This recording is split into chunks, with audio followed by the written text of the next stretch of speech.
వందనాలండి. ఈరోజు ఫిబ్రవరి 19. దేవుడు మంచివలే ఉన్నాడు అనే విషయము మనం జ్ఞాపకం చేసుకుందాం. హోషేయ 14:5.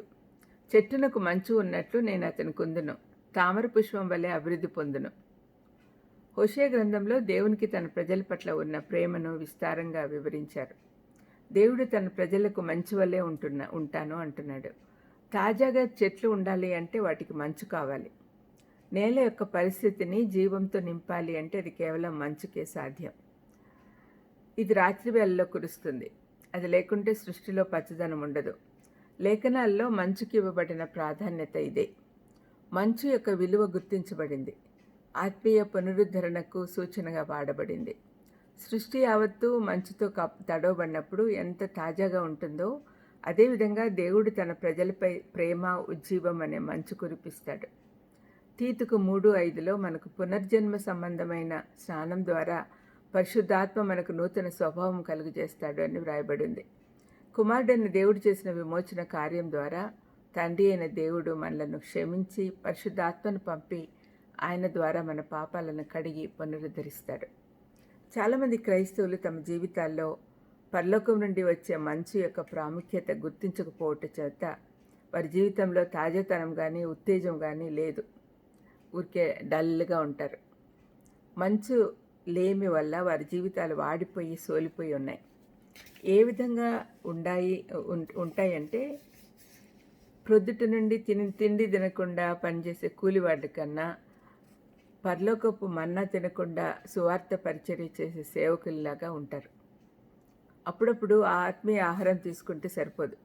ప్రతిదినము పరిశుద్ధాత్మ స్వరం వినడం ద్వారా పునరుద్ధరింపబడాలి.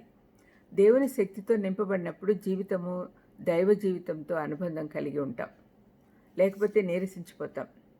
దేవునితో ఏకాంతంగా ఏ శబ్దము వినకుండా కలిసి ఉంటే ఇటువంటి మంచు పొందుకోగలం.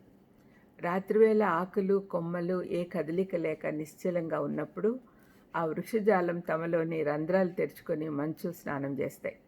దానివల్ల అవి జీవం పొందుకుంటాయి. ఈ విధంగానే ఆత్మీయ మంచు దేవునితో ఏకాంతంగా గడిపినప్పుడు వస్తూ ఉంటుంది. ఆయన ఎదుట నిశ్చలంగా ఉండాలి. మనం తొందరపడితే మంచు పొందుకోలేం. ఆయన సన్నిధిని సంపూర్ణంగా మనలో నింపుకోవాలి. అప్పుడు మన పనుల్లోకి వెళ్తే నూతన ఉత్తేజంతో క్రీస్తు శక్తితో ముందుకెళ్ళి పనులు చేసుకోగలం.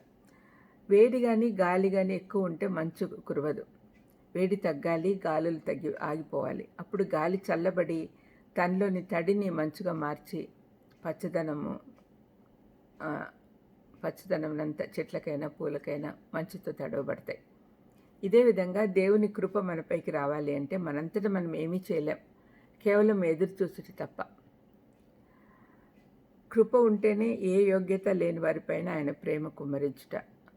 అది మన క్రియల వల్ల కాదు, కానీ ఆయన వైపు చూస్తూ నెమ్మదిగా తగిన సమయం కొరకు ఎదురు చూడాలి. అయితే మంచు వలె నేనుందును అనే వాగ్దానము మన పట్ల నెరవేరుతుందనే విశ్వాసం మనలో నిశ్చింతగా ఉంచుతుంది. ప్రార్థన చేసుకుందాం. దయామేడ యేసునాయన స్తోత్రం ప్రభా. అవును తండ్రి, మంచు వలె మీరు మమ్మల్ని తడపాలి తండ్రి. అప్పుడే మేము విగరస్గా ఉండగలము, మీ పనుల్లో ముందుకు సాగగలము, పునరుద్ధరింపబడగలము. ఈ సంగతి మేము గుర్తించేటట్టు చేయమని యేసుక్రీస్తు నామమున వేడుకొంచున్నాను తండ్రి. ఆమెన్. God bless you.